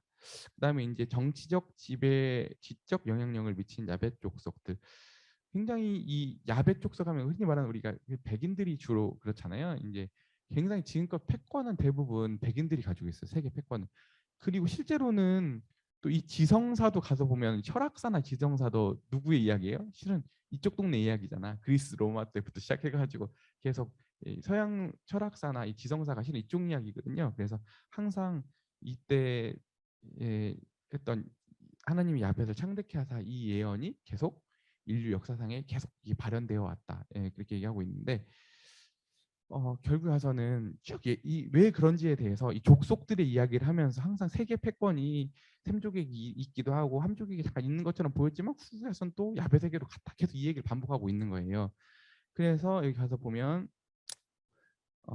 118페이지 가운데쯤에 그러나 이들은 모두 셈족이 아니면 함족이었다. 노아가 예언한 이미 2000년 경과했지만 아직까지 여러 민족에 관한 예언이 완전히 이때까지만 해도 아직까지 노아에게 그 했던 아까 야벳을 창대케 하겠다고 한 예언이 실행이 안 되는 것처럼 보였어. 근데 언제부터 이 야벳에 대한 하나님 이 노아의 축복이 언제부터 발현이 되냐면 그러나 그 후 야벳 족속들의 결정적인 시간이 왔다. 이제 이 야벳이 받았던 창대케 하겠다고 하는 그 축복이 이제 언제 빛을 발하냐면 이제 페르시아인 고레스의 지배하에 야벳 족속들이 승리의 위세를 가지고 등장했다. 셈족의 바벨론은 몇만. 그러니까 세계 패권이 계속 바뀌어가거든. 애굽, 아수르, 바벨론, 그다음에 어디예요? 이제 바사는 페르시아거든요. 페르시아는 어디예요? 야벳 족속. 이전까지는 셈족이거나 함족이 걸쳐 있었거든요. 근데 이때부터는 뭐예요? 주구장창 세계의 패권은 한 번도 야벳 쪽으로부터 옮겨온 적이 없어. 희한하잖아요. 하나님 선언하면 예언하면 이것을 능히 그분이 이루실 뿐만 아니라 이것을 꺾거나 이것을 대적할 사람이 아무도 없는 거예요. 무조건 이루어지죠. 네, 그죠? 그래서 여기 보면 아까 그 118페이지 바벨론 정복한 사실과 고레스가 셈족의 벨사사들 이긴 사실과 그날 밤에 갈대아 왕 벨사살이 죽임을 당하였다. 다니엘 5장 30절의 말씀은 세계 역사상 가장 의미 있는 하나의 사건을 포함하고 있는데 그것은 함족 및 셈족 세계의 패권이 결정적으로 뭐하고 있다고요? 파괴되었고 야베 쪽에 세계 통치의 기초가 확립되었다. 이때부터 한 번도 안 넘어왔다는 걸 계속 형님 이제 형님 세계사 엄청 잘 알아 보니까. 그 다음에 아까 페르시아 바사 다음에 어디가 패권을 가지게 되죠? 헬라. 누구예요? 알렉산더 대왕. 그 알렉산더 대왕 이후에 또 요절하잖아요. 그리고 나서 그의 아래 있는 또 유력자들이 또 그때 당시 그 광활한 대지를 통치하거든요. 나누어서 분할 통치하거든요. 이제 그때인데 이 알렉산더가 또 했던 알렉산더는 아리스토텔레스의 제자예요. 철학적으로 엄청 똑똑했거든요. 근데 이 사람이 알렉산더가 했던 문화 정책이 뭐예요? 인도 문화와 헬레니즘 이 문화를 그리스 문화를 섞었죠. 그래서 나왔던 문화가 뭐예요? 얼마나 세계사를 공부를 열심히 했나? 간다라, 간다라 미술 몰라요? 두 문화를 섞잖아요. 혼합하잖아요. 그래서 이 서구에 있었던 이 체계성과 이 힘과 이 동양이 가지고 있었던 이 지적 문명이 두 개가 만나는 거예요. 그래서 이 서 있죠. 여기 119페이지에 보면 이렇게 써 있죠. 예. 인도 유럽인들은 그들의 관념적인 이상주의로 인해 힘을 발휘했다. 그죠? 헬라인들은 그들의 예술 철학에 있어서 각각 비의 진리를 추구했으며 로마인들은 그들의 나라의 질서와 법을 경외하였으며 투턴족들은 여기 아마 영국 사람들 같아요. 네. 자유와 성실성을 견지했으며 이러한 모든 것들을 통하여 그들은 지적 인류의 지도자가 되었으며 고도 문화와 선동자와 장려자가 되었다. 그죠? 계속 우리 서구사만 보더라도 계속 패권이 저쪽 동네에 있었죠. 한 번도 그죠? 예. 그리고 이제 야벳은 영적으로도 축복을 받았다. 근데 야벳이 또 영적으로 축복을 받았네. 왜냐면 셈의 장막이 같이 거한다고 했거든. 그래서 결국 와서는 처음에 기독교가 어디로 들어갔어? 처음에 이 고넬료 환상 보면 어디예요? 마게도니아로 가잖아요. 그죠? 고넬료 환상이 아니라 드로아에서 본 환상은 뭐예요? 마게도니아 사람들 향하고 있었고 그 이후에 로마인 고넬료였잖아요. 그 대상 자체들이. 그러니까 누구예요? 다 야베 쪽 속들이잖아요. 그죠? 그래서 이렇게 얘기하고 있습니다. 이제 그 120페이지 마지막 단락에 보면 바울이 전도 여행을 시작하려고 한 바로 그쯤에 진리에 찾기 어려움이 없었던 중국의 황제 명제는 인도의 한 사람 사신을 파송해서 어떻게 했다는 거예요? 불교가 중국에 들어왔어. 이때쯤. 이때 만약에 오히려 드로아의 환상이 아니라 이제 이 중국으로 간 환상을 통해서 아마 이 복음이 중국으로 갔으면 세계사가 바뀌었겠지. 근데 그 말하고 있죠. 드로아의 환상을 보던 시기에 구원의 메시지를 유럽에게 전파하겠으면 그 결과 야베 족속은 유럽은 복음이 기적적으로 나타나는 무대가 되었고 또 천국 메시지의 본거지가 되었다. 드로아의 그날 밤의 시간은 서구 민족들에게는 영적인 해가 돋는 시간이 되었다는 것이다. 그죠? 야베 족속은 세계적인 어떤 번창함도 확보했고 또 뭐예요? 영적인 축복도 같이 누리게 되었어요. 놀랍죠. 이 예언들에 의해서 세계사에 계속 드러나고 있죠. 그리고 이제 가나안은 그 종이 되게 하리라. 실은 이제 가나안 족속과 이 또 야베 족속들이 대거 또 붙는 사건이 나와요. 이제 마지막으로 이제 결정적인데 이 아주 결정적인 사건인데 뭐냐면 특히 가나안 족속들이 이제 그 문명을 이루고 세계 패권을 가져가는 것처럼 보였던 때가 언제냐면 카르타고라고 한다. 카르타고. 그리고 이때 카르타고가 발흥했을 때 또 어떤 나라가 나왔냐면 로마가 나와. 로마 그때 막 그때 이제 그 반도에서 이제 막 태동하고 있었거든요. 이제 둘이 패권 전쟁을 해요. 그래서 이때 두 나라가 했던 전쟁 뭐예요? 응?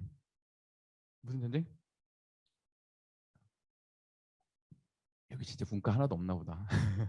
포에니 전쟁 있어요. 포에니 전쟁 1, 2차, 3차 전쟁에 의해서 누가 맞췄어요? 와 역시 주원 형제 상식 있는 남자.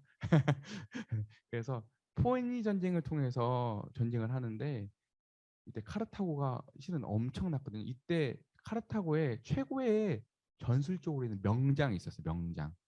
영화 제목으로도 있는데 누굽니까 주원 형제? 한니발. 한니발 있었는데 한니발이 그 어마어마한 그 처음에 깨졌거든. 1차 전쟁 때 엄청 깨졌어. 포엔 전쟁에서. 2차 때 한니발이 코끼리들을 가지고 이 알프스를 넘어 기습 작전 하려고. 근데 그때 알프스가 너무 추웠어. 그래서 코끼리들 다 죽고 했는데도 불구하고 결국 가서 전쟁을 했는데도 많은 아마 전력도 엄청 손실했는데도 불구하고 이기거든요. 근데 이때 로마에 또 장군이 하나 있었는데 누구예요? 스키피오라고 하는 사람이 한번 깨졌거든. 이 한니발한테 한번 엄청 깨졌어요. 그때 다 그걸 봐놨어. 어떻게 전략을 하는. 그리고 나서 오히려 로마가 카르타고의 본진을 가서 치거든요. 다시 그래서 이제 그때 완전히 로마가 이제 초토화되기 직전인데 다시 소환을 당해. 그래서 거의 로마 함락이 앞두고 있었는데 그때 다시 역전되면서 이제 카르타고가 2차 포위전에서 깨지고 3차에서도 빌미가 돼서 이미 나라가 기울었는데 이제 로마가 빌미를 잡아가지고 완전히 박살 내거든요. 카르타고를. 이게 이제 세계 역사예요. 근데 이때 이 카르타고가 가나안의 계보의 후손들이에요. 이제 처음에는 그쪽으로 패권이 넘어가는 것처럼 보였는데 누가 이겼어요? 처음에는 카르타고 완전히 잡는다고 생각을 했는데 로마가 가져가거든요. 이때부터 로마가 엄청난 대제국이 되죠. 예, 결과에서는 이것도 누구의 예언이다? 노아가 했던 축복과 예언이 이때도 여전히 실행되고 있다. 그죠? 그래서 이제 123페이지 노아는 여러 민족에 관한 맨 아래 달락 하나님의 예언자였다. 그냥 한 말이 아니라 예언자로서 아들들에 대해 한 것이다. 노아의 아들들의 이름은 미래에 대한 상징이 되었다. 이렇게 얘기하고 있습니다. 그래서 결과에서 셈의 계열에서 구속자의 이름과 성경이 게시되는데 모든 이름 위에 뛰어난 이름을 가지신 예수 그리스도 안에서 아버지 이름이 영원히 영화롭게 되었다. 그래서 셈에게 영적인 축복을 통해서 이어간다. 그래서 계속 이제부터는 이제 셈에 대한 이야기들이 나와요. 셈함 야벳 중에서 셈족의 이야기들이 나와요. 그런데 이제 그 다음에 노아의 홍수를 통해서 노아의 후손들을 통해서 하나님 다시 인류를 시작하셨잖아요. 그러면 잘해야 될 거 아니야. 봤으니까 잘해야 되는데 그 새로 시작했으면 이제 뭔가 좀 나아져야 될 것처럼 보이잖아요. 근데 뭐예요? 노아의 자손들도 역시 죄에 오염돼 있기는 마찬가지였더라. 이 이야기를 하고 있는 겁니다. 그래서 가서 보면 인류에 내린 바벨의 심판 이 부분을 보면 이제 최초 인류의 분산이 나와요. 뭐냐면 첫 단락 읽어드릴게요. 바벨의 심판은 인류를 압박하고 있다. 그 근본적인 파멸의 흔적은 영적 역사, 문화 역사를 나타나고 있다. 세계는 이 바벨의 심판과 투쟁하고 있고 자신의 힘으로 그 심판의 저주를 극복하려고 무진애를 쓰고 있다만 허사다 이렇게 하고 있습니다. 왜냐하면 이제 그 노아의 후손들이 이제 또 다시 이제 신할 평지에 이제 탑을 세우고 이제 우리가 흩어지지 말자 해가지고 다 모이기 시작하거든요. 그래서 이제 그들은 뭐냐면 그 동기가 첫 번째는 교만이에요. 교만. 왜냐면 우리 하나님 같아지자.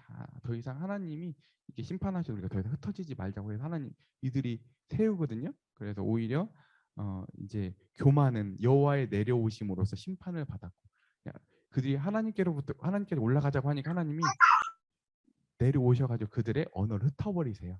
그러므로 그들의 교만이 심판을 받았고 단결의 의지, 그죠? 그들이 흩어지지 말자 이제 그들이 한번 꽁꽁 우리가 한번 단결 이제 해보자 하는데 하나님 심판을 받았어요. 그래서 흩어짐을 면치 못했고 허영심은 수치스러운 이름을 얻음으로써 심판을 받았다. 그죠? 그들이 인간적으로 했던 모든 것들은 하나님의 개입으로 인해서 다 무력하게 좌절되었다 얘기하고 있습니다. 그래서 혼란의 성, 혼합의 성인 바벨은 이미 순수한 장소의 명칭으로서 죄인의 무력함과 하나님에 대한 모든 반항이 무익하다는 사실이 증명되었다. 그래서 하나님이 이들을 처음에 하나님처럼 높아지려고 그들이 모였잖아요. 했던 방식이 뭐냐면 하나님 언어를 흩어져 버리셨고요. 언어를 이때부터는 원래 이전까지는 인류가 하나의 언어를 쓰고 있었어요. 근데 이때부터 언어가 혼란됨과 동시에 뭐냐면 언어만 혼란된 게 아니라 사상이 혼란되었다 이렇게 표현 쓰고 있거든요. 왜냐하면 실은 우리는 이 언어가 되게 그 실은 달라요. 실은 어떤 언어를 쓰냐에 따라서 생각하는 게 다르거든요. 그래서 미국 사람하고 우리나라 사람하고 이 어순도 다르고요. 그래서 굉장히 사고도 하는 게 다르다고 하잖아요. 이게 다 영향을 미치고 있거든요. 그리고 사람이 어떤 언어를 쓰냐에 따라서 실은 스스로의 이 생각이 통제되거든요. 왜냐면 언어가 이 생각의 도구기 때문에 그래요. 그래서 이 언어만 혼잡되었다 이런 게 아니라 결국에 와서는 이 사상의 혼란을 가지고 왔다 이렇게 얘기하고 있습니다. 그래서 맨 아랫줄에 두 번째 번 하여튼 어떤 입장에서든 언어의 공통 정신 생활에 강력한 통일성을 내포하고 있다. 그 이유는 다음과 같다 하면서 언어는 정신적인 것을 소리로 표현하는 것이기 때문에 정신의 표현 언어인 하나의 이상은 온 인류가 정신도 특별한 의미에서 하나이다라고 했죠. 그러니까 이 전까지는 이 하나 바벨탑 전까지는 인류가 하나의 정신을 가지고 있었어요. 근데 이후부터는 모든 게 실은 정신도 나눠지거든요. 그래서 언어의 혼란과 동시에 사상의 개념이 혼란이 되었다. 그리고 맨 마지막 줄에 보면 당연히 이 모든 것은 더 큰 결과를 내포하고 있다. 즉 세계 의식, 혼란, 더 나아가서 하나님에 관한 의식과 혼란이 직결되었다. 하나님에 대한 상과 사람들의 생각 자체가 이제 파편화되었다고 하는 거예요. 이 언어만 나눠진 게 아니라. 그다음에 신앙과 종교의 타락에서 보면 이제 하나님께서는 인류의 역사 시작한 하나님에 대한 신앙이었다. 하나님은 삼중적으로 자신을 계시하셨는데 뭐죠? 첫 번째는 자연, 양심, 역사 속에서 이게 일반 계시라고 하잖아요. 하나님이 왜 이걸 해주셨냐면 하나님이 왜 이걸 하셨을까요? 그러나 일반 계시를 주신 이유는 인류를 자석처럼 끄시기 위함인데 그는 우리가 각 사람의 원리 계시지 아니하시도다. 하나님은 인간들이 하나님을 찾도록 일깨우기 위하여 인간을 찾으신다. 마치 어머니가 딸의 마음이 어머니를 찾도록 위하여 딸의 마음을 찾는 것과 같다.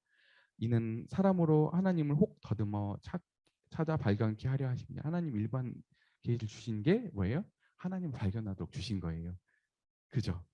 그런데도 불구하고 대적자가 사단 마귀가 이것을 뒤틀어서 하나님을 발견하지 못하도록 만들었다 이렇게 얘기하고 있습니다.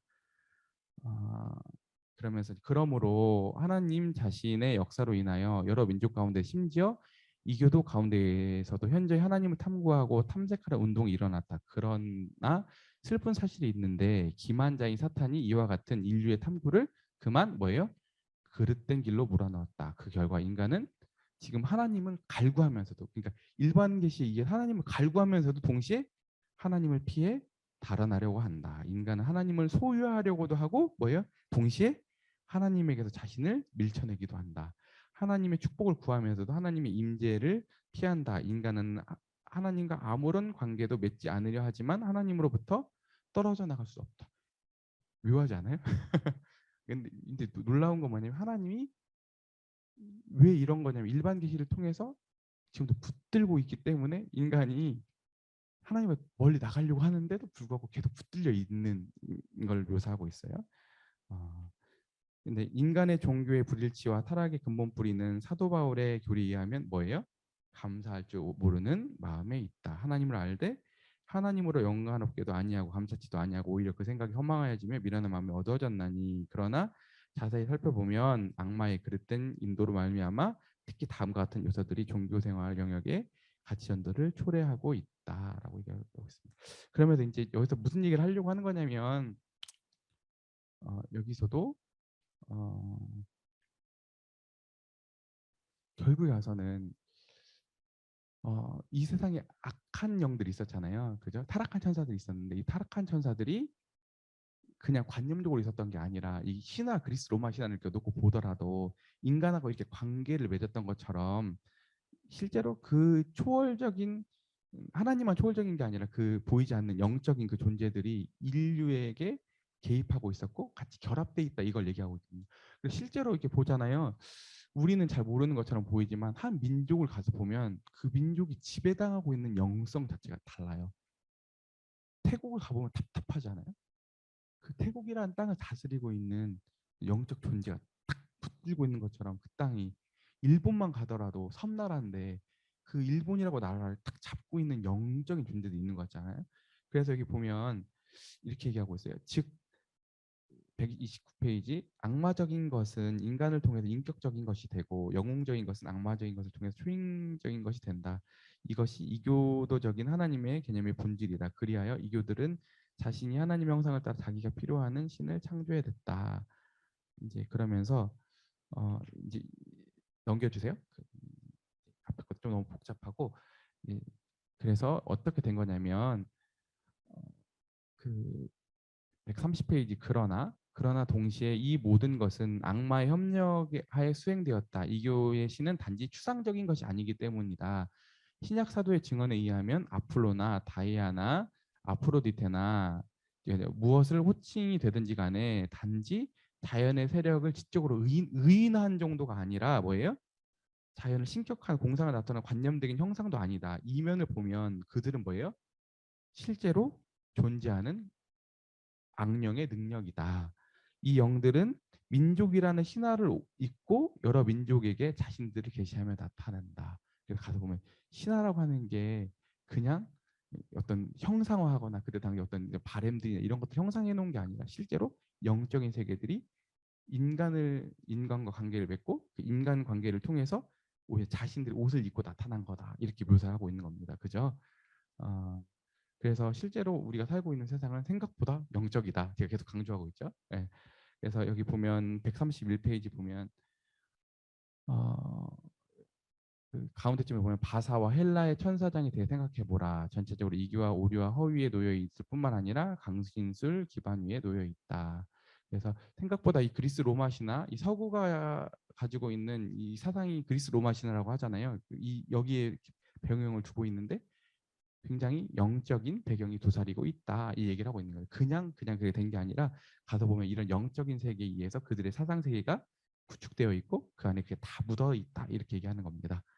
그래서 히라빈 그렇기 때문에 그들이 갖는 메시지들은 도대체 뭔가 아까 그 기반이 그냥 자연적으로 발생하는 게 아니라 그들도 뒤에 악한 영들 그죠? 예, 타락한 천사들 이런 배경들이 그들의 문화 가운데 그들의 신화를 만들고 그들의 정신 세계를 지배하고 있고 결국 그들이 그런 발현을 통해서 하려고 하는 메시지가 뭐냐 이게 나와 있어요. 이제 131페이지 히라위는 말한다. 인간이여 너 자신을 알라. 로마인들은 말한다. 인간이여 너 자신을 다스려라. 중국인들이여 인간이여 너 자신을 개선하라. 불교인들은 말한다. 너 자신을 억누르라. 브라만 신도들은 인간이여 너 자신을 대우주 속으로 몰입시켜라. 이슬람 교도인들은 말한다. 인간이여 너 자신을 굴복시켜라. 뭐예요? 너 가능성 있다. 인간도 할 수 있어. 자력구원을 얘기한다고 하는 거예요. 근데 반대로 그렇다고 하면 예수님 그리스도는 무슨 메시지를 하는 건가 봅시다. 나를 떠나서 너희가 아무것도 할 수 없느니라. 그리스도인들은 말한다. 내가 능력 주신 자는 내가 모든 것을 할 수 있다. 전혀 다른 메시지를 하고 있죠. 예. 그래서 이제 이교 그 다음 페이지 보면 이교도들의 자신의 종교의 특성은 뭐예요? 불경건으로 나타나는데 그들의 종교는 죄다. 첫 번째 계명으로 바라는 거냐 하나님을 우상으로 대체하는 행위이다. 또 그것은 하나님을 대항하는 인간의 반항을 강력하게 표현하는 것이며 자신 안에 있는 모순을 나타내는 것이다. 이렇게 얘기하고 있습니다.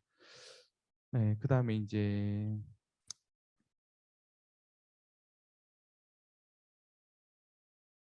쭉 넘어가겠습니다. 135페이지 봅시다. 135페이지 한번 읽어주세요. 시간이 많이 지났네. 한번 읽어주세요.